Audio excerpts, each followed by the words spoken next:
Welcome to the Huff-N-Stuff podcast, where we discuss board games, card games, and entertainment for the casual gamer. Brought to you by the Southwest Valley Gaming Group. We invite you to visit our podcast at huffnstuffpodcast.webs.com. We are so glad you joined us. Now here are your Huff-N-Stuff hosts for today's episode.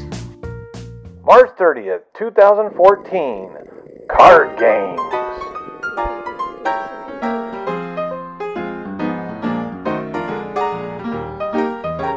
Hello and welcome to the Huff-N-Stuff podcast, where we are going to talk today about card games, questions and answers we've been playing recently, all things that we normally have. So sit back and relax and enjoy. This is Future Rob, and I need to give you a quick caveat before we get into the episode that we were having some severe audio difficulties.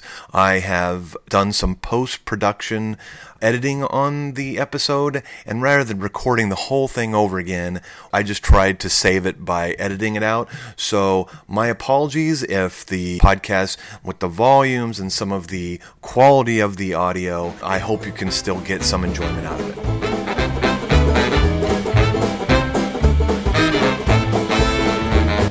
Hey guys, now it's time to talk about what we've been playing recently. And welcome. That's right, Elise. We are on to what you've been playing today. Ken, why don't you start? Tell me what you've been playing recently. One game, and I know I talked about it the last time I was on, is I finally got the rules down and everything for Steam Park. And actually, I think I even played it with you the one time, Rob. And I just totally loved the game. I love everything about it. It's totally different than anything I've ever played. It is different. It still has that dice rolling and randomness, but it's basically each person is in charge of their own theme park. And they're building this theme park so that robots can come and ride the rides that are there. And you build attractions and kiosks and things of that sort so that the robots will come, and actually the kiosks even help you with it. So it's different, and it's all so many things just all mixed into one, and I just totally love it. Now, are you saying that you got to play this recently? Yeah, I've pulled it out a couple of times. I've had it out at the board game nights that we do every once in a while, and I've had it a couple of times with my in-laws. Well, now, didn't you play last Thursday, Nightfall again? Yes, I did. That looked like you guys were having a good time, and it looked like the right kind of crowd, too. Yeah, they all seemed like they either were or at one point were like Magic the Gathering players. Yeah, that's what I'm saying. That really fills that niche for them, because it's not Magic, but it's something a little bit more, but it still kind of plays like it. Okay. I'll just jump in here real quick. Last Thursday, I had the fortune, I guess I should say, of playing with some older folk, and that was really interesting because, you know, I'm older folks myself, really.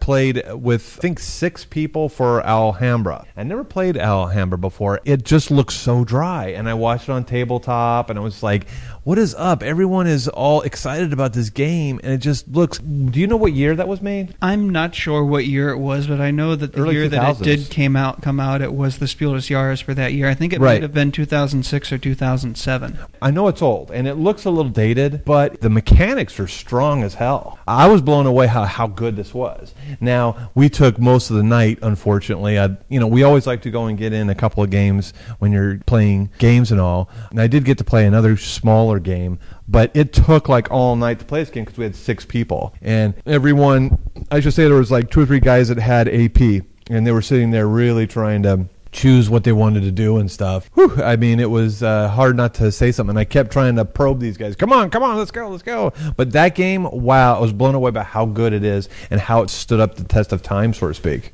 It is a really good game. I've played it once or twice many years ago when I was back in Pennsylvania, and I do enjoy it. I don't get to play it as often as I'd like to just because I don't have a copy and I don't know anyone who does. But it's an entertaining game, and there's so many different ways to play it, and I think that says something about it. Well, like I said, the mechanics are just super strong, and I can see how other games have borrowed some of those mechanics. The other game that I played was called Spree Stat. Oh gosh, I'm terrible. Let me spell this: Speicherstadt. I don't know German at all, so don't even look at me. I mean, I'm not even going to try to pronounce that again, but it basically is a filler game that was shipping. You have a port in this part of Germany, I guess, and it's the way it was Chad's game, and he said it's the gamer's filler game, whatever that means. So I was like, okay, we'll play it. And I played it. It was pretty good. Although 2 players on this game is not good. You need at least 3 or 4 because he was blocking everything I did and I was blocking everything he did. And it just didn't seem like there was a whole lot of strategy to it because of that blocking part. Well, it's another game you've played. This past week, I actually, besides Nightfall, that kind of took a big chunk out of the night. Sure. Because, I mean, we were playing with 5 players and being the only one who played the game before. There's kind of a learning curve. Sure. But we'll get more into that later on. Sure. I've been playing a lot of the Star Wars card game, actually, with my brother-in-law. Oh, good. And, I mean, it's more or less, it feels to me, just because I played Legend of the Five Rings, it's an older card game. Sure. It feels just like a reskinning of that, but I loved the mechanics and everything of L5R so much. The only issue I had is there were so many clans and so much going on. Mm-hmm. But it was put out by AEG. I'm not sure if they're still making it or not, but it was unique because the story and everything behind it was driven by the tournaments and how the tournaments played out actually affected how the story of the game played. And I remember hearing a story years ago of there being a Scorpion player and a Crane player who were the last 2 left in the national finals, and the Crane player or the Scorpion player knew that he had the game, and the Crane player knew it as well. And they looked at each other, and the Scorpion player says, "Look, I still want to play this game, but I want to forfeit just so that the Scorpions don't have the throne." Because how those tournaments, whatever clan wins the tournament, ends up being the seat of the Emperor and having control over the Emperor in the universe of the game. So they still played the game out, but the Crane ended up taking it that year. Interesting. The other game I played last night was with my wife Jenna, Agricola. It's funny, I think that we weren't playing it right because the wood ran out right away. And I'm like, okay, something isn't right here. I mean, it's our first time ever playing it. We read through the rules and watched several videos, which were horrible videos, by the way. They were kind of like introductions almost. They really didn't know how to play something. I'm not sure why people like it to the level that people like it. Maybe it's because it's older. I don't know. I've heard a lot about it, and I haven't played the actual... You've never played it? I've never played the actual Agricola. I thought you would have played it. All Creatures Big and Small, which is kind of like a... I don't want to say dumbed down, but it's a finer version of it. It's simpler. And I've seen and heard a lot about it, but all the podcasts that I listen to and everywhere, I've heard it referred to as Misery Farm, even at times. Well, and it's just, I hear these people complain about it, and then when they're done giving their synopsis of it, they're just, I can't wait to play it again. It's like, you just spent the past 10 or 15 minutes complaining about this game, but you want to play it again. So that says something. Opponent-wise, the boards and all that were really cool. I cannot stand the artwork. Okay, now, I know there are people that are going to think I'm crazy here, but it looks like a Sunday school printout that you got from the Sunday school teacher. I mean, it looks so childish. And I know people are going to be like, how could you say that?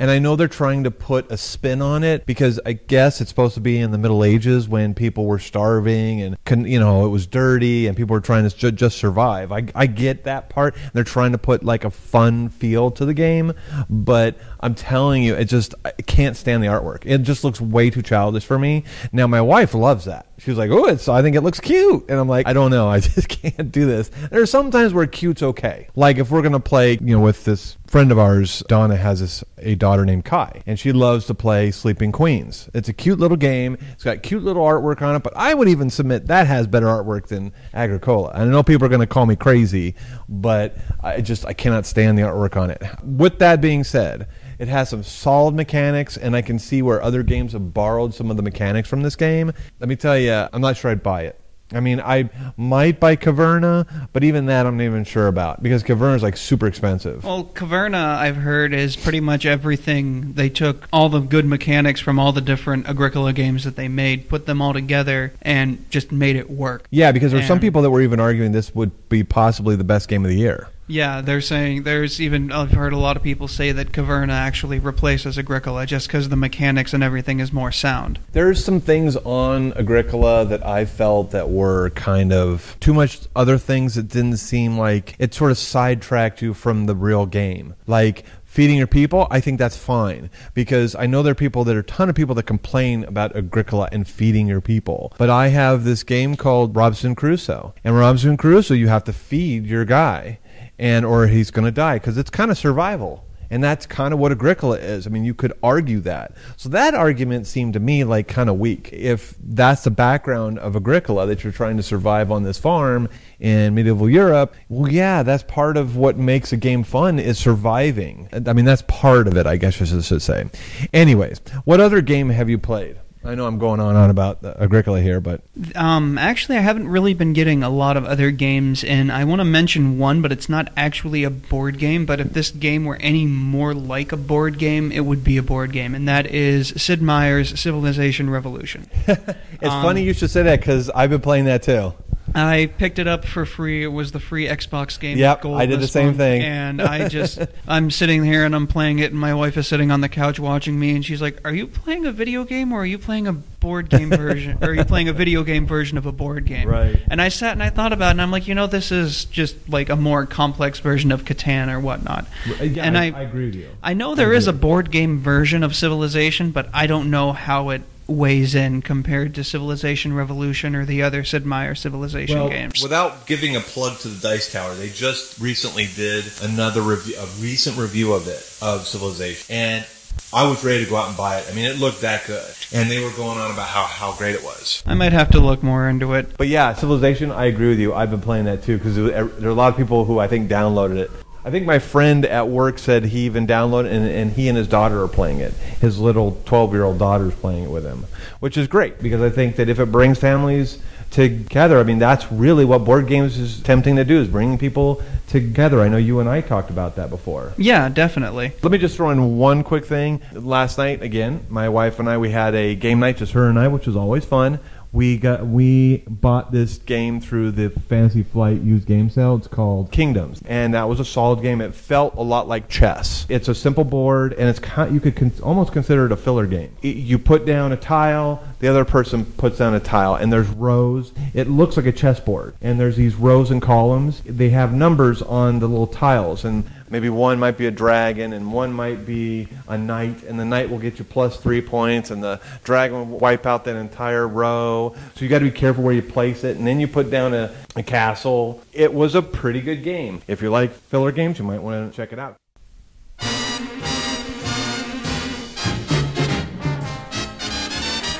And now, it's time for Word of the Day. We today are going to talk about the term turtling. I downloaded, or I shouldn't say downloaded, but I did a little research so that you guys would know the official term. Turtling is a gameplay strategy that emphasizes heavy defense with little or no offense. Ostensibly, turtling minimizes risk to the turtling player while baiting opponents to take risks in trying to overcome the defenses. In practice, however, games that are often designed to punish turtling through various game mechanics. Consequently, while turtling strategies are usually simple enough for novices to learn and are effective as such, but they are easily defeated by experienced players who understand the game's methods to counter turtling. As a metaphor, turtling refers to the defensive posture of a turtle. Now, I sent all that to you so you'd kind of get an idea why they use it in gaming terms. And they don't just use this for board gaming. They use this term in video games, too. I think you and I had talked about this, Ken, about how you could use it in video games, too. Yeah, especially in a lot of turn-based strategy games or real-time strategy games, especially StarCraft is a perfect example. Right. I can't count the amount of times I've played that and been accused of turtling when I play as the Space Marines. It happens. And I can see how it kind of, in Call of Duty, which I used to play a lot of, where they call it camping, but I could kind of see how that would be a similar, not completely a turtling function. Well, camping is more just hanging out by the spawn point and waiting for someone to spawn there then just ganking them, as opposed to just kind of shelling up and just building and building and building, and then eventually going out with everything that you've amassed. And the reason why I brought that up is when we had private matches with my friends, and I would find a nice, good defensive spot, and I'd just sit there, because I was not a very good player on Call of Duty, so I would sit there and do that same type of thing, or I was turtling, so. And this happens sometimes with some games. What's something you can think of? I can't think of anything off the top of my head here. I don't really go towards the war games just because I gave up on all of my wargaming when I gave up on Warhammer Fantasy and Warhammer 40K, but I can kind of see that happening with miniature games. With miniature games, it doesn't really happen because it's more you have everything ready and created before you start. Okay. Turtling is more you're sedentary. You don't move. You don't go here, go there. The best thing I can think of would be, say, playing Risk. Yeah, I was just about to say that. Taking over Australia and just sitting there and sitting there and sitting there and amassing forces and then taking them everywhere eventually. Sure. Because there's really only one way in or out of Australia. Right, and I know that turtling really just frustrates other players to the point of no end. It's like, oh, this guy's turtling. So, I mean, I can see that too.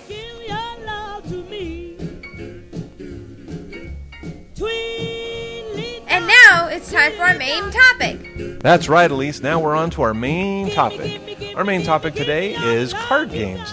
As you heard in the opening sequence, I had got a quote, and I thought I'd share this with y'all. George Bernard Shaw said, "We don't stop playing because we grow too old. We grow too old because we stop playing." So I thought that was kind of interesting. And it's funny because I think I said that to somebody this past Thursday at board game night as well. Because you guys were all sitting there playing Alhambra and talking about age, and I just kind of chimed in there. And That's so true. That's so true. But and I think that often people will play games, including board games, video games and such. And I know a lot of men are on the computer playing stuff because it makes you feel young.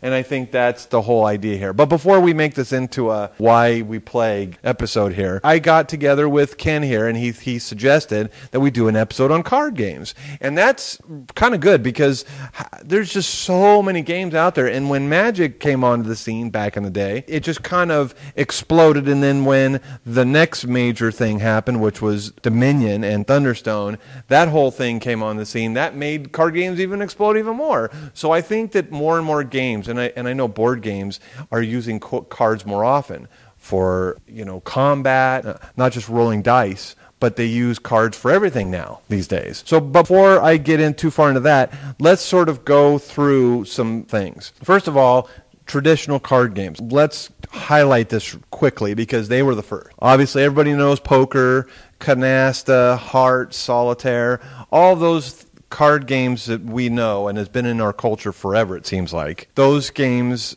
sort of came first, really. And you can't really forget about them either. I mean, that was for nights, months even. That was all my wife and I would do before we'd go to bed. We'd shut the TV off, we'd sit in the kitchen, and we'd deal out some cards and play rummy for hours. You can buy all these fancy games you want, but a normal deck of cards, I said normal, but what is it now, 52? Standard deck of 52. Well, 54 if you include the jokers. Okay, so a standard, what comes in every deck is my point. When you go out and buy a standard deck of cards, it's 54, I'm assuming. Yeah, right? it's 54. Okay, so a standard deck of cards, 54 cards, you get so much use out of that. You play hearts, canasta, these games, rummy, whatever. It's just amazing to me how many games people have come up with. Poker, right? That's amazing to me. And what's cool about this is that in our history, people have been playing poker and these other type of games. And there's so many different forms of poker too.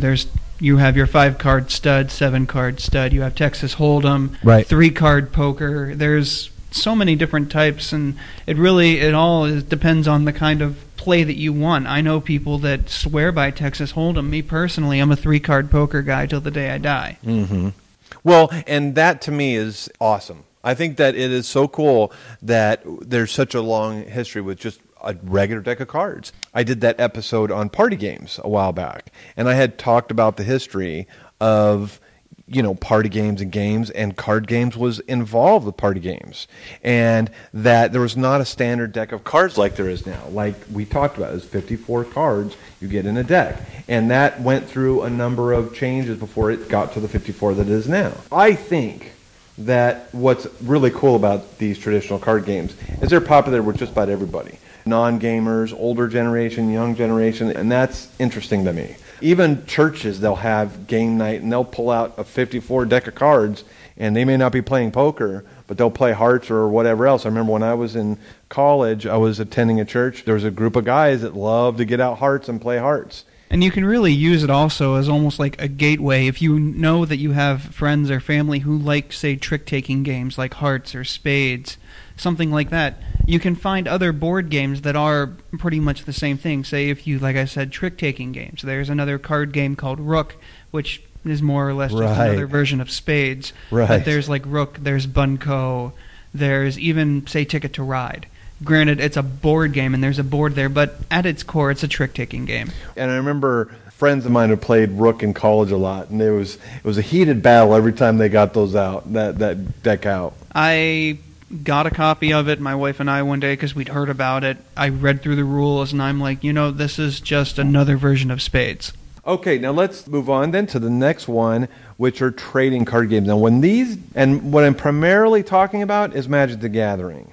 There's lots of them out there, but let's pause a moment on Magic the Gathering. When it came out, I believe in the 90s, right? It was 93, actually. Wow, he remembers. There's this interesting story about it. Richard Garfield is the guy who created Magic the Gathering. He's more commonly known now for like Android Netrunner, sure. Or he even did King of Tokyo.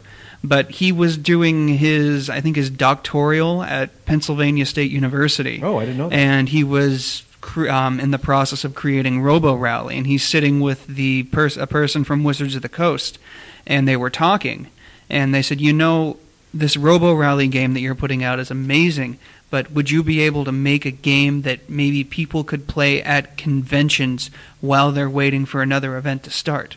And that was how basically the concept of Magic the Gathering came about. I did not know that. That's and it exploded from there. I mean, the basics for Magic. Each person plays as what they call a planeswalker, and basically you're summoning spells and creatures and monsters and battling the other people that are at the table with you. And there's 5 different colors: white, black, blue, green, red, and each of them really plays differently. If you want to do like a creature heavy deck, you're going to definitely want to do a green deck. If you want to do like a very quick, very fast, very spell heavy deck, a red deck would be a perfect deck for you. And there's even more specific names like a red burn deck. A red burn deck is more a deck that it plays quick, the cards are cheap, and you get as much damage as you can as quick as you can. And each color actually has its own way of playing, like I was saying. They each have their own theme behind it, more or less. And it's very interesting and unique. To me, it just seems, I don't know, it seems a little intimidating to me when I look at the whole genre of Magic. I downloaded when they had that free demo of Magic for the Xbox. Yeah, the Duel of the Planeswalkers? That's right. And I downloaded that, and my wife and I played a little bit of it. But not only could we not figure it out, but the tutorial wasn't all that great on it. Don't even know if they had a tutorial. The tutorials on those are not very good. But actually now there's so many different ways to play Magic. You can actually go out and buy a set, not even a deck, but a set that will have 2 decks in it.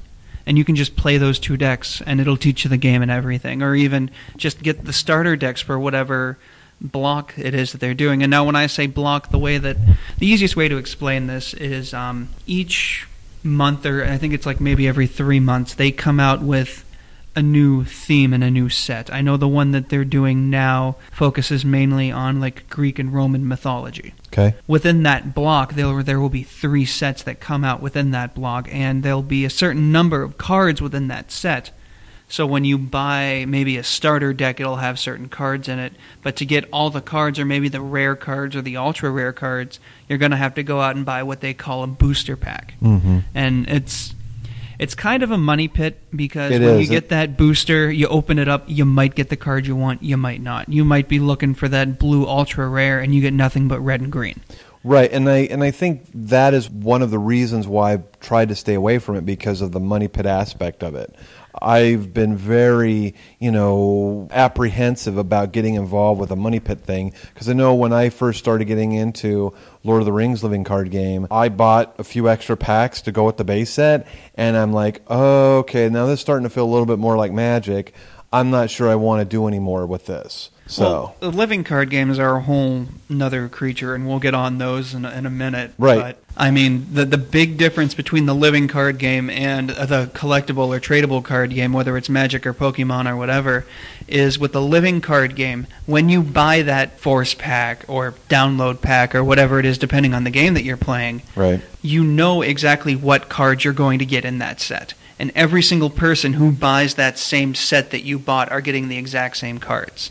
It's not, okay, I got this pack from this theme, and I might get the card that I need. No, everybody gets the exact same cards every single time. Okay. And, I mean, I think that that's a good way to do it, and I know there's even sites out there now that are making it so that, say, I don't know, with the Game of Thrones card game, the living card game from Fantasy Flight, you say you want to do that House Stark deck, you can go onto this website and just buy the House Stark cards from whatever sets. Okay. Well, like I said, I mean, this is the thing that has been, to me, it's been a little daunting, the whole prospect of getting involved with that, because it just seems like a whole world that I was like, I don't know if I want to get involved with that, because I've got enough acquisition disorders that can have me in trouble financially with board games.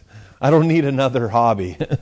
Yeah, especially the trading card games, they can be a money pit, but at the same time they're geared for tournament play. But if you just want to get a couple of decks, get a couple of buddies together and just play Magic, which I used to do all the time with my friends back in Pennsylvania, you don't have to be competitive. You can buy one or two starter decks, just throw them all out, and everybody gets a starter deck and everybody plays. Uh-huh.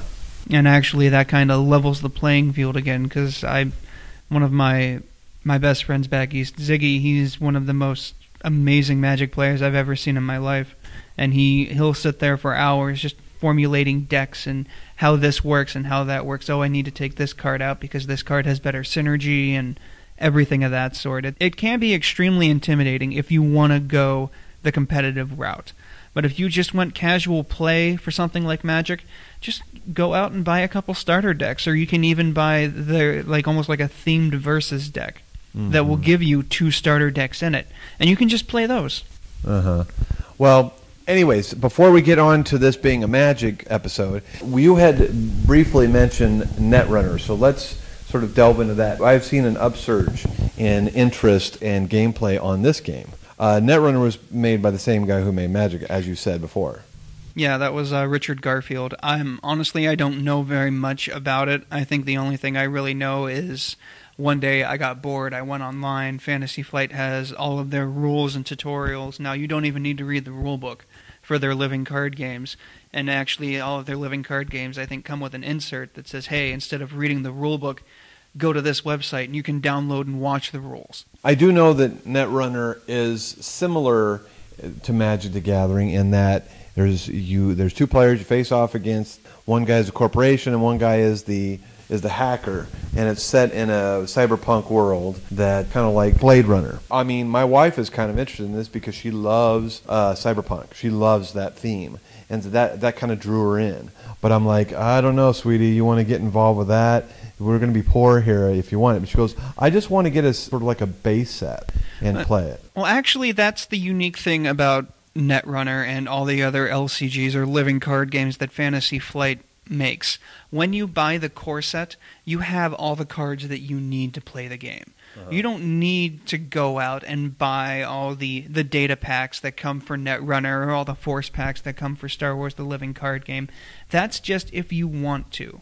Uh-huh. And, I mean, granted, some of the games are set up to where you have to buy some of the expansions to play some of the other factions. Like I know with Star Wars, in order to really get a decent Scum and Villainy or Smugglers and Spies deck, you had to buy the Edge of Darkness expansion, which, I mean, I went out and bought just because I love the game. Or even with the Game of Thrones card game, you have to, in order to play as House, I think it's Greyjoy or Martell, you had to buy the specific expansion packs that came just for those houses. Okay. So, I mean, if you want just the standard game and just everything that's in it, you can just go out and buy the core set for any of these. And, I mean, there's so many different living card games out now. I know that Fantasy Flight is the only one that puts them out. And let's get back to trading card games real quick, because I do know that in Asia, particularly Japan, and I don't know about China, but I know Japan's really big into like Yu-Gi-Oh or something. Yu-Gi-Oh? Yeah, I'm not even sure how to pronounce it, honestly. And Pokemon, I know that there are real followings for these two games. I don't know if they're real popular in America still. Yu-Gi-Oh! With the younger crowd, but I think that since the cartoon isn't what it used to be, it's lost a lot of its luster. Sure. But Pokemon is still crazy hot. Everybody loves Pokemon. It does. I remember, I still have friends, and even myself, I remember growing up playing the Pokemon video games for the Game Boy, and then learning that there was a card game and going to Toys R Us on Saturdays just so that I could play against other people. And it was a great experience, and I mean they're still making expansions, but it's kind of weird because the Pokemon card game came out 2 years earlier in Japan than it did over here. Right. And it was originally distributed by Wizards of the Coast here. Oh, really? And then Wizards of the Coast dropped it just because they weren't making enough money, and then Nintendo picked it back up and started publishing it and making it themselves, which is kind of unique and interesting because it's the only real tie that Nintendo has to the company that they started out as. Because Nintendo originally was a card company. Really? I didn't know that. Before it did video games or software or anything else, it was a card company. That is really interesting. But I know that this kind of genre, it's kind of like a cartoon or manga, is it? How do you say it? Manga? Manga, thank you. I can never... Again, I'm terrible at pronouncing things. I'm glad you're here, Ken. I know that this theme or genre is really popular. Like I said, I think Asia, that it's going like gangbusters. Yeah, and I mean, it's even popular here still, especially with the card game. And every single time a new one comes out, there's new sets, and it explodes even more. And I mean, I think that they made this game with acquisition disorder in mind because, come on, the phrase for the game is "gotta catch 'em all." Oh yeah. What's more acquisition disorder than that? That's for sure. Now let me just kind of. We had a little side note here. We had talked about when we started about traditional card games. We said that kind of bridges all kinds of generations and types of people. And trading games, I think you could argue that Magic the Gathering and Netrunner are kind of tailored towards the teenagers/young 20-year-olds. Every time I look over from our gaming group on Thursdays and I see the Magic the Gathering gang next door, I see those young people. And it's weird. I can't explain it. Magic the Gathering as a card game, it's almost like an iceberg. And really, when you go to the game shops and you see these teens and 20-somethings playing it, you're really only seeing the tip of the iceberg. Okay. Because there's several... I'm sure countless people that play this game within their home. They just don't go out to the game store to play it because honestly, a lot of the people that play it there are either extremely intimidating, hard to approach, very snobbish, or because you're older than them, don't want to give you the time of day. It does seem a bit that way, and I'm sorry if the folks that are listening to this are Magic players, but I do feel that way, like they're a bit snobbish. And they're sort of like, and it's a turnoff. They seem a way too, I don't want to say aggressive, maybe is the wrong word, but they do seem very intense. They can be, and even with miniatures games, it's the same way with like the Warhammer crowd. I mean, it's almost like different subcultures of the same thing. You look at the Magic players, and you look at the tabletop game players, and see how they act, and then they're kind of snarky, kind of. Right. Almost snobbish, and then you look at the board gamers, and somebody walks in the door, and everybody's greeding them. Everybody's greeting the person that walks in the door. Look, say what you will, okay, about all these all these subsets of groups, but I'll tell you this: board gamers, I will stand by this statement, and I'll say they are the most friendly, open, nice people on the whole. The 99% of them are awesome people. When I got into this hobby, I had no idea how nice these folks would be. And to be honest with you, when I first got into it about a year and a half ago, I was a little apprehensive about coming into the game store. And I was like, oh gosh, what am I getting myself into over here? Like, are these going to be a bunch of A, B, or C kind of people, right? I'm like, what am I getting into? But they were so cool, so nice, and I'm so glad that I got involved with it. Yeah, board gamers are extremely welcoming, and I'm not trying to bash on anyone or anything, but it just seems like, and I've had it happen to me myself before, when I walk into a board game shop, when it's a Magic night, or if it's a Warhammer Fantasy or whatever night, you open the door, everybody stops and stares at you, and they all have a scowl on their face. It is kind of true. I went on, I think it was Friday night, to our local game store where they were having like war game night or something, and on one side was the historical folks, and on the other side was the Warhammer folks. And the Warhammer folks were staring at me like, what are you doing here? You know, I was like, just kind of checking it out, okay? It was kind of sad. But again, I know this sounds like we're going off on people, but it really isn't. It's just kind of an outsider's look, because I'm really not into any of this stuff, this like trading card games or Warhammer. But before we go on about all of that, let's move on with our card games. The other one I wanted to bring up, which is deck building games. And of course, as most of folks that are into board gaming know, Dominion came out. Is that like 2003 or something? Dominion was 2008, and the year that it came out, it did win the Spiel des Jahres. But actually, I think we need to explain a little bit more as to what a deck builder is. Jump in.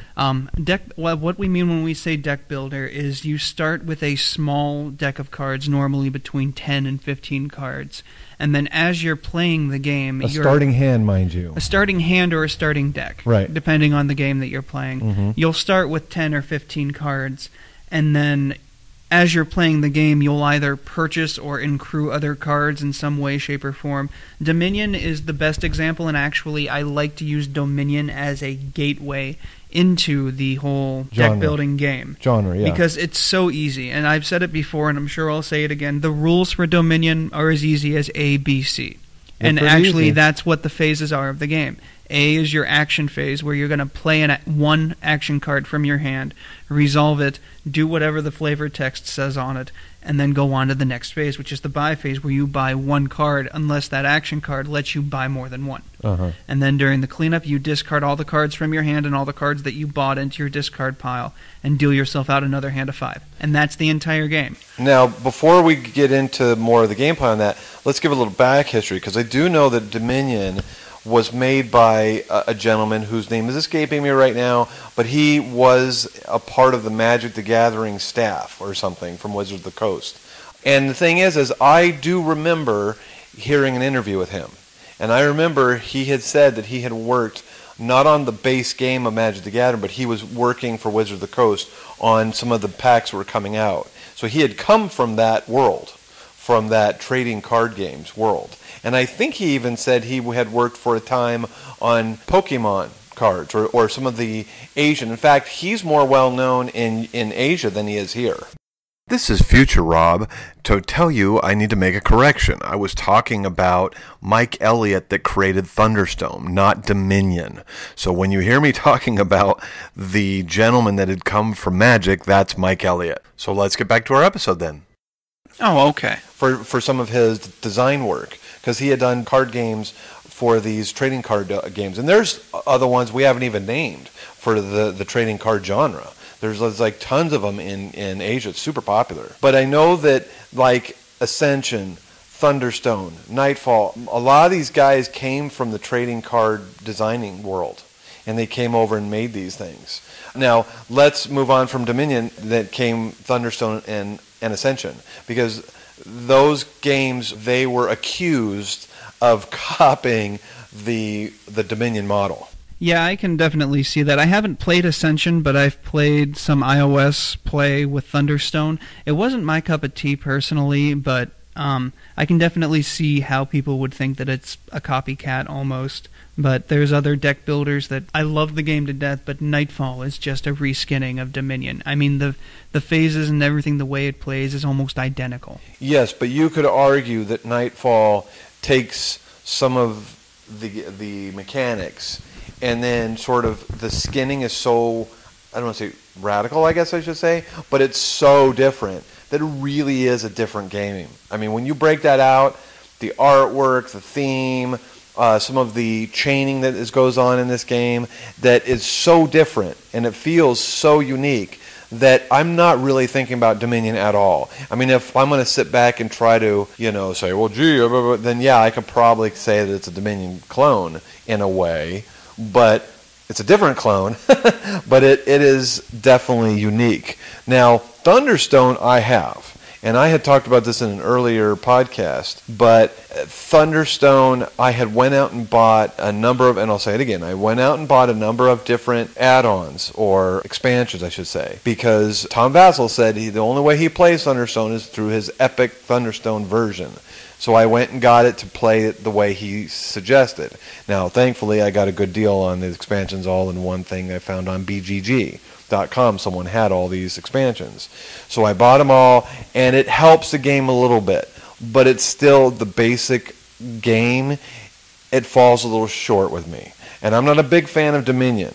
I know for a lot of people are going to be like, oh my gosh. But I'm not a big fan of the whole deck building genre. I like Dominion. I love Dominion, but it's a little too vanilla for me. Right. And like you were saying with Nightfall it's the same thing, but it's a little bit more. And I jokingly, kind of tongue-in-cheek, say that Nightfall and some of these other deck builders are just Dominion with a purpose. We played Nightfall, about a month ago, I think it was, at Jeff's house. And let me tell you, it has a couple things here. Number one, Nightfall has theme. It's like if you were to take a steak and you didn't put any spices on it. You just threw it on the grill and you cooked it up, and it's probably going to be good, like Dominion is. It's a good steak. But Nightfall, you put spices in it, like a Texan rub or something on it before you put it on the grill. I mean, that's what Nightfall is. It has dripping theme. It literally looks, if you look at the cards, they have these like dripping blood and all this. It's dripping with theme, right? And it's a little off-putting, that theme. We keep talking about it, but I don't think we've even really discussed the theme for Nightfall or even for Dominion. Go ahead. I'll let you I'll start with Dominion. Dominion, basically, you're all lords and ladies, and you're building your kingdom. Mm-hmm. And you're building duchies and estates and mansions and all these different things within your kingdom. And that's it. That's all that Dominion is. Now, with Nightfall, the whole backstory, and actually with each rulebook and each expansion you get for it, it has a little story in it, which is interesting because it tells it from both perspectives. It tells it from the perspective of the humans and the perspective of the vampires or werewolves or whatever. Right. But basically, for some unbeknownst reason, the sun has been blotted out from the sky. That's the backstory. And now all of the big supernatural nasties, zombies, ghosts, vampires, werewolves, are coming out. And it's more just you're a lord or commander trying to survive this whole ordeal. And that's basically what it is. There's a certain amount of damage that is dealt out at the beginning of the game, and when that damage pile is gone, the game's done. Yeah, and this game feels like there's a movie out that talks about the fight between the Lycans and the... You know what I'm Underworld. talking about? I know exactly what you're talking about. And this feels like a game based on Underworld. And if you like Underworld, folks, you should get this game. The only issue I have with the Underworld series is the fact that they call them Lycans. I'm sorry, it's a lycanthrope. Lycanthrope is the ailment that causes you to turn into a werewolf or whatever. Well, the thing I could say is that, I mean, to its defense, to play the devil's advocate on that, I think what they're doing is they're saying in the future that's slang for a werewolf, maybe. But lichen is also a type of fungus that grows on a rock. True. So that's I couldn't take it seriously. Well, and maybe that's part of it. Maybe that's part that they're trying to demote because the only ones who call them lichens are the vampires. Yeah, I never thought of it that way. So maybe that's part of it, right? Anyways, we're going into movies here, but real quick before we move on, what is the difference? Now, I'm going to ask you, Ken, this. What's the difference, so that for people that haven't played these games, what's the difference between a deck building and a trading game? With a deck building game, it's all within the box of whatever game you buy, whether it's Dominion or Thunderstone or Ascension or even Core Worlds. We haven't talked about Core Worlds or either of the superhero deck building games, sure. Either DC Deck Builder or Marvel Legendary. Yeah, we don't have time to go into all it's all in the box, everything you need to play it. Whereas with a trading card game, you you have what you want with that starter deck, but if you want more from it, you have to go out and buy more with those either more starter decks or the booster packs or what have you. Sure. So that's the significant difference. Is it's a controlled game within a box. We've got a couple more things to go over, and I'm looking at our time here, and we've been talking a lot about these trading card games and deck building games, because honestly, trading card games and deck builders are really what made card games explode onto the gaming market, really. But like I said before that, trading card games was kind of it. I mean, traditional card games was kind of it. There's one we'd like to sort of delve into, and that's living card games. Now, I know Fantasy Flight created this in 2008, more or less a similar time as like Dominion came out. But I'm going to let Ken here talk about that because he's in love with the Star Wars one. Okay, yeah. Now, there's different ones that are out there, and they're all living card games. And basically what that means is, like I said earlier, you buy the core set, and you can be content with just that. But if you want more and you want to add more to it, every month or 3 months, depending on which game it is, a booster or an expansion will come out. I don't want to say booster pack because it's not a booster, because each expansion has the exact same cards. That's the whole format for it, is you buy the expansion, you're getting the exact same cards as the next person who buys the expansion, and the person after that, and the person after that. There's no ultra rares or uniques or anything of that sort. And so there's no, from what I can tell, there's no mystery about what you're getting in that deck of cards. Fantasy Flight never hides anything. They have... Everything is out on their website of what the card is, what it does, what you're going to get, and what you're going to get. Yeah. And I've counted at least 5 or 6 of these. I know the Game of Thrones card game is one, and it's great. I've played it a couple of times. Call of Cthulhu is another one. I haven't played it. That one was the first, I think, from the Living Card Game series. I think Call of Cthulhu came out, and then a couple months later, the Game of Thrones, or A Game of Thrones. I'm sorry. Right. Well, and I think they were jumping on the bandwagon of the popularity because the movies or the TV show came out. The TV show wasn't even out yet. Oh, it was around the time that it was around the time that he actually started writing the books, and the books started to become popular. Okay. Well, that's fine. I stand correct. That's fine. Now, I know these are pretty popular. I know I had bought, because back when I was getting involved, watched reviews on the Living Card series on Lord of the Rings, and it had come out, 2010, I think it was, 2011? Yeah, that sounds about right. Okay, and so when I was getting involved, I was like, if you like Lord of the Rings, if you like fantasy stuff, you'll love this one. It's hard, though, but it's really good. So I got on board, bought a base set of it, and I like it. I haven't played it in a while. It has lost interest with me over time. I mean, I've been looking more and more towards other types of things to keep me entertained, but I need to get back to it because it also, in each booster package you buy, I think it's what you call it, right? Booster packs? It varies depending on which one. I know for a Game of Thrones, it's chapter packs. Okay. For Star Wars, it's force packs. It's data packs for Netrunner. Okay, so they put a little different theme on each thing. And that's actually something I didn't say, but every single one of these games, even though they're all part of the Living Card Game line from Fantasy Flight, none of them play the same. They all play totally differently. They have a very unique feel to them, yeah. And I know that the Lord of the Rings ones is that when you buy a new pack, it's basically a story in the little box. So you have your characters, and you're going through and you have these new little adventures with these characters, and that's kind of fun. I mean, I think that's interesting and fun, and I think it's similar to the Star Wars one, right? Oh, with the Star Wars one, it's actually split up a little differently. Unfortunately, it only seats 2. There's an expansion out that lets you seat 3 to 4, but sure. I haven't played it. But sure. One of you takes on the role of the light side of the Force, and one of you takes on the role of the dark side. And you each have 2 decks of cards. You have your plot deck or your objective deck, and then your other deck, which you're going to be drawing from to get your characters and vehicles and everything out of play. Now, for the light side player to win, he has to destroy 3 of the dark side player's objectives. For the dark side player to win, he doesn't have to destroy any of the objectives of the light side. All he has to do is he has a little Death Star dial that ticks up every turn, and when it reaches 12, the game is over and the dark side wins. So it depends really on which side you want to play. If you want to be more of the offensive, attacking kind of player, then definitely go with the light side. And actually, this would be an example where turtling would actually work, is with the playing as the dark side. although I tend to be a little bit more aggressive when I play the dark side.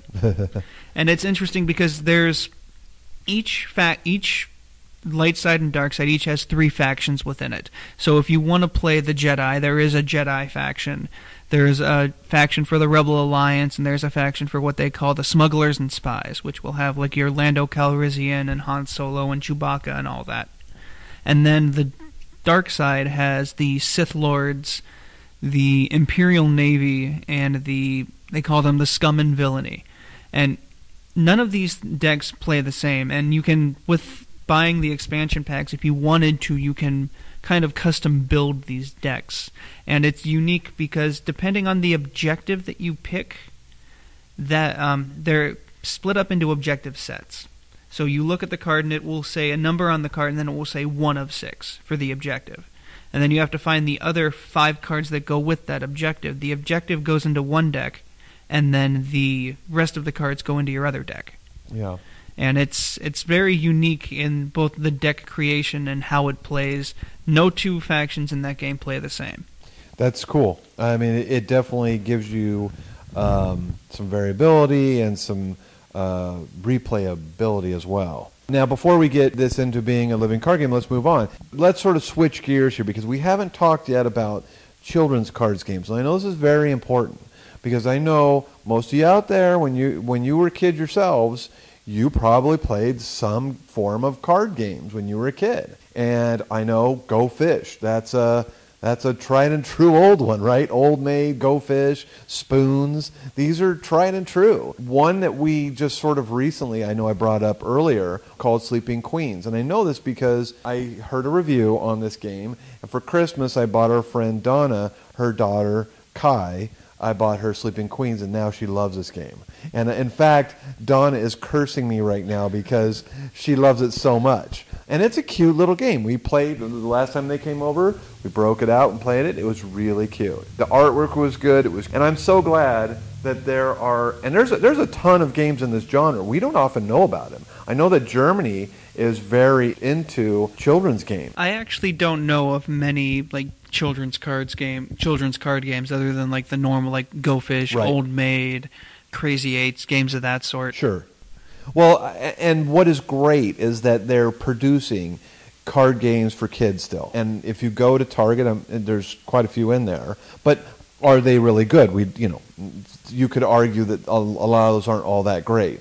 I know that the Sleeping Queens game is a great little game, and most kids love it. So. Well, I think that especially with children's games, quality of mechanics and things of that sort kind of take a step back. Sure. It's more getting children interested in these games, getting children to play these games, and it helps them learn like taking turns, Sure. things of that sort, And that's social what's important, interaction, and that's That's kind of what's the important. point of games Right. to an extent. I was just about to say, that's what's really important. And these kids oftentimes aren't really interested in how solid the mechanics are. Often interested in it, entertaining themselves. The kids can be involved. It gets them off the computer, technically. And that's all important because I think when our kids, I go home, both of them are on their computers, like constantly. And I would love to get them off and have them do other things. So I'm glad they're out there. Now, another genre that we have not talked yet about are filler card games. Now, I'm just going to throw out a few here, and I'll let Ken jump in here. But No Thanks, Love Letter, For Sale. They have a definite niche that they fit into, and there's so many different ones. Like you said, For Sale, No Thanks. And one I know, like there was at one point, Hasbro was putting out kind of like a card version of all of their different big box games. Like Scrabble had one, Picturica had one. And they were all very simple, very similar, but they were all really entertaining. Right. And I know that you could technically argue Uno could be a filler game. I know a lot of people are like, I hate Uno. I know we've played it so much that my brother refuses to even look at an Uno deck again because we played it to pieces because it's easy. The kids know exactly what to do and they can interact because that's really what you're doing. You're interacting with folks. And if you can get families together interacting off the TV, off the computer, that's great. And that's all that's really we're after here, I think, really. And even if Uno does start to get stale for you, there's so many different versions of it now. Sure. There's ones where instead of drawing a card, you push a button, and if you push the button so many times, it spits out a whole bunch of cards at you and things of that sort. Sure. There has been a few storytelling games. Now, I know that my wife loves these games. My wife is very creative. She's an artist, and I'm an artist too. This suffers a bit from players who don't like to use a lot of imagination. Players who just want the game to be on the table or on the board, and they don't want to think about what to come up with. Like Gloom, Once Upon a Time. There's one called Story War that I've never played before. I saw that, but I wrote down. There's also Harold and the Purple Crayon that is technically a board game, but it's in that sort of that storytelling genre. But these are card versions of those. And I know Gloom is it won a few awards. My wife went out and had to get it. I've seen Gloom, and I've watched it on a tabletop, Right. and it looks interesting, and I think that really, and you said it right, you need to know the group that you're playing Sure. with. If you have a group of heavy Euro gamers or a group that loves war games, bringing out a game like Gloom isn't going to work. Yeah.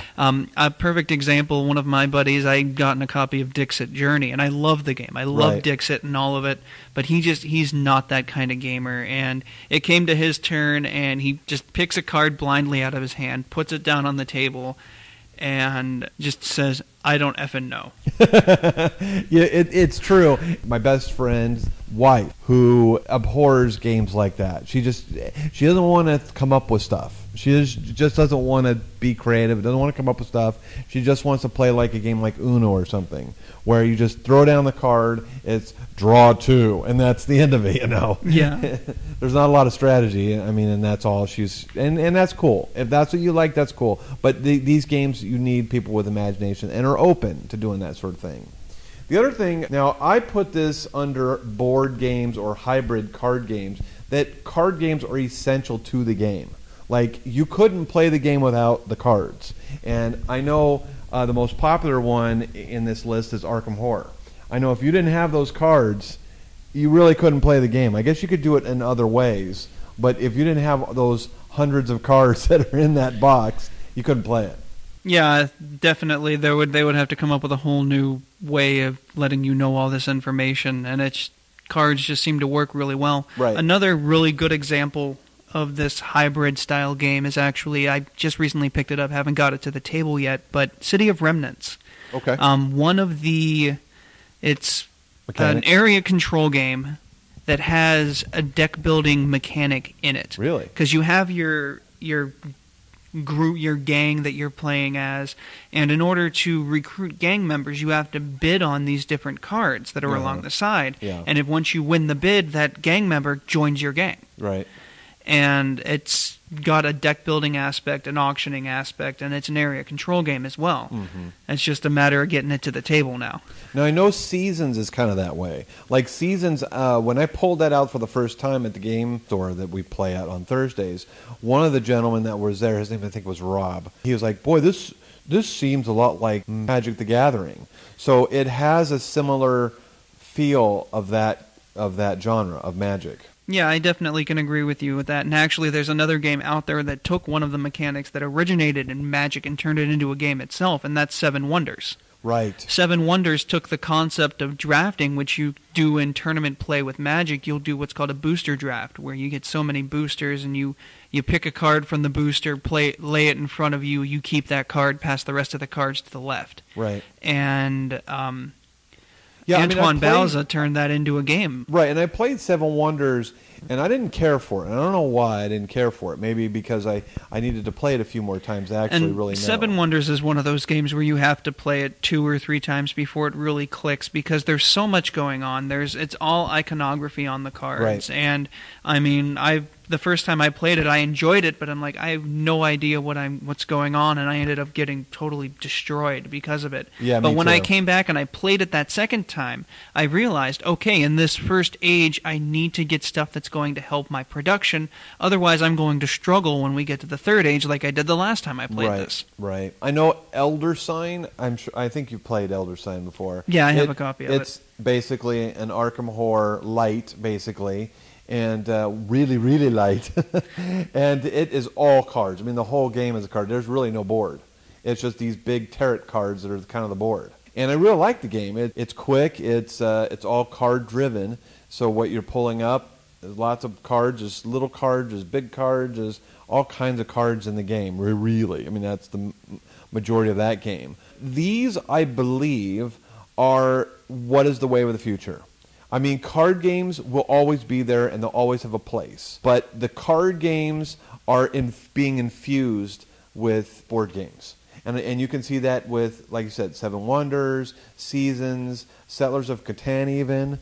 I mean, these Arkham Horror, these games are infusing a lot of the gameplay that have been taken from the old-fashioned games that we used to play, you know, poker or some of these, now maybe poker's a stretch, but Hearts and these other games, and infusing them into the board games. And that, to me, is fascinating. Well, what's the one that you played recently? Wasn't that Battle for Souls? That's right. almost like a poker style game, because depending on what you have in your hand, you get a benefit or whatever. That is an intersection into this part, and I call this part of the game as miscellaneous games, and I'm not even sure what you would put it into, like what genre you would even put this into. I would just call it an out-of-the-box card game. Out-of-the-box card You game. don't need any expansions. There's no additional cards. Everything you need is right within that box. It's Right. not a deck builder, so it's not going to have the same mechanic or the same concept. Each one is different. And let me tell you, Battle for Souls, you had just talked about,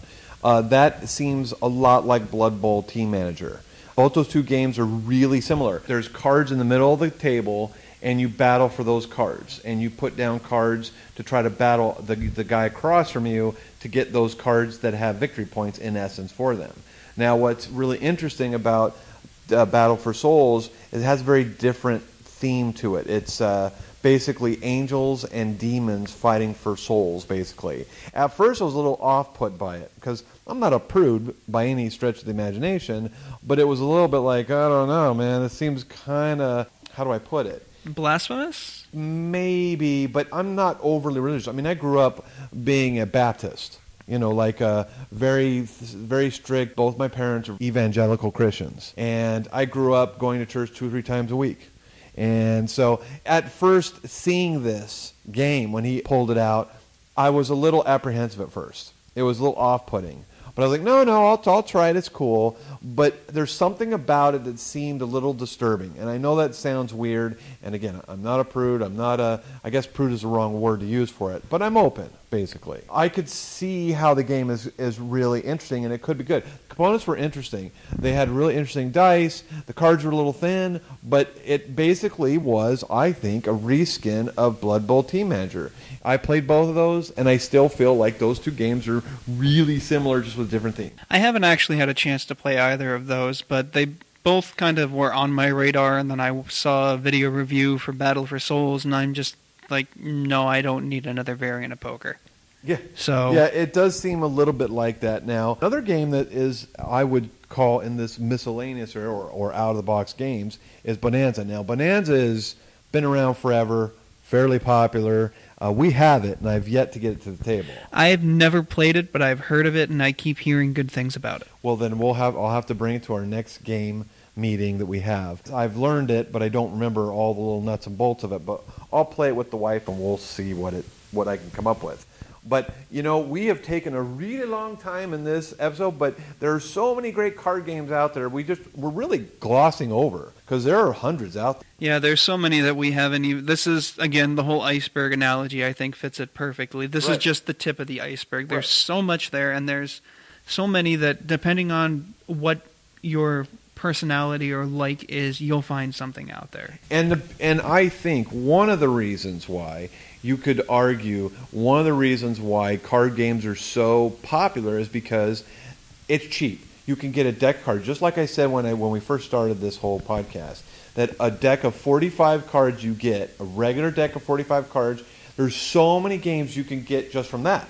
So it's an inexpensive game, really. And that's why so many game manufacturers are going with cards to be in their games, I think. But again, price point, ease, you can store it easily. I mean, if you, Bonanza, I took out of its box and I put in a plastic bag when we went on the cruise so we could play it. It's easy to transport.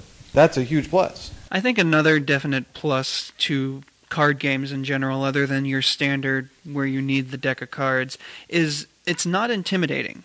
You look at some of these other board games, and even board games that have cards in them, and if you don't have someone who's interested in it, it might be a complete and total turn-off to them. But if you sit, even like, say, my grandparents down, and pull out a game that's card-based. Oh, it's cards. Cards aren't intimidating. Cards aren't difficult. This must not be that bad of a game.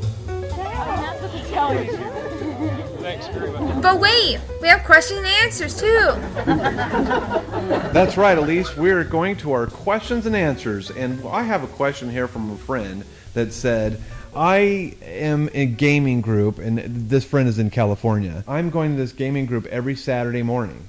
And when I sit down and play, there's this one guy who every time he plays with us, he's looking at his cell phone, he gets up a lot, he doesn't seem vested, he doesn't seem interested in the game, and whenever it comes around to him, he's up, or he takes forever to take his turn, because he's not really focusing on it anyways, and it's infuriating to me. What would be your suggestion on how to deal with someone like that? Well, I'm going to jump in here, Ken, and give my 2 cents. And I'm going to say, look, personally, there's not a lot you can do. When someone is like that, obviously they're not really interested. For whatever reason, their mind is, maybe they have ADHD or something, I don't know, but maybe they're just not interested or whatever. There's not a lot you can do in this situation. Oftentimes what I'll do is I'll try to turn it into an opportunity for me to get to know that person. So that what I'll do in a friendly sort of way, I'll be like, hey, I'll be talking to that person. Other people around the table, I can tell, get frustrated at me at times when I'm doing this because I'm not focusing on the game. I'm focusing on the game. But what I'm doing is I'm trying to bring that person back by engaging him in some kind of conversation. Because if he's focused on me, at least he's not focused on his cell phone, whatever he's got with him, his laptop, maybe he brought his laptop or something, I don't know. But maybe he's focused on me and he's at the table. And then I'll make little jabs at some other players around the table, or I'll make a jab at him, a little fun little joke or jab. And that way he's focused in. Now this doesn't always work with everybody, but I've found it works in my case when I'm around the table and there's people not focused. Ken, do you have any thoughts about this? It really is a very delicate situation, and I mean, there's tactful ways to go about it, and there's non-tactful ways, and really, it depends on how well you know the person. Sure. And I mean, if worse comes to worse, you could always just do a rain check on all phones when they come into the room. I'm not sure you could do that because people do love their phones, and I know that in my case, I try to keep on my cell phone at all times because I have a family, I have kids, and I try to keep track. If someone wants to call, I will answer it, but I'll hang up kind of right away.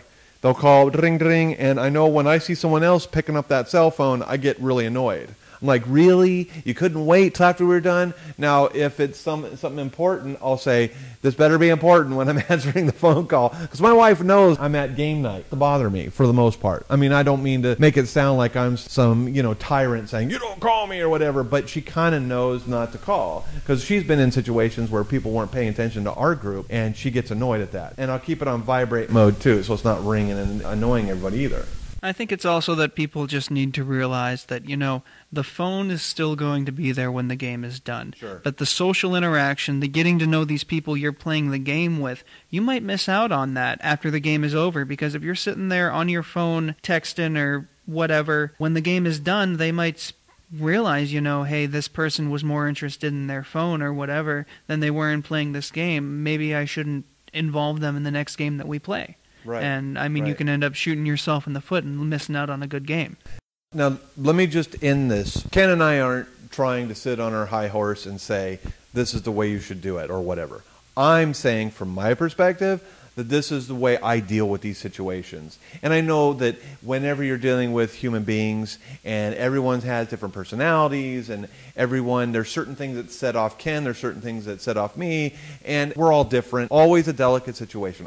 And what to do in every situation, Who knows? We don't really know, right? Just do your best. At the end of the day, if you really didn't like the guy, don't ever play a game with him again. I mean, that is the worst case scenario. We're not suggesting that, but that's always something you could do. You could never play it again. Chalk it up to a bad gaming experience. So that ends our card game episode. We are really glad you guys stopped by to listen to us rant and rave again. And hopefully you'll be back. And don't forget to visit our webpage, tell your friends and family about our podcast, and let us know by email what you think. If you want us to have a certain segment or read something like a question, send us an email. We'd love to hear from you. So thanks again. We'll see you soon. Thank you for joining the Huff-N-Stuff podcast. We hope you enjoyed listening and hope you can tune in next time. Huff-N-Stuff is brought to you by Southwestern Valley Gaming Group at swvalleygamingsgroup.webs.com. You can visit us on our webpage at huffnstuffpodcast.webs.com. That is HUFFNSTUFF podcast.webs.com. We love to hear from you, so leave us questions, feedback, or just say hi. As always, keep on smiling and game on.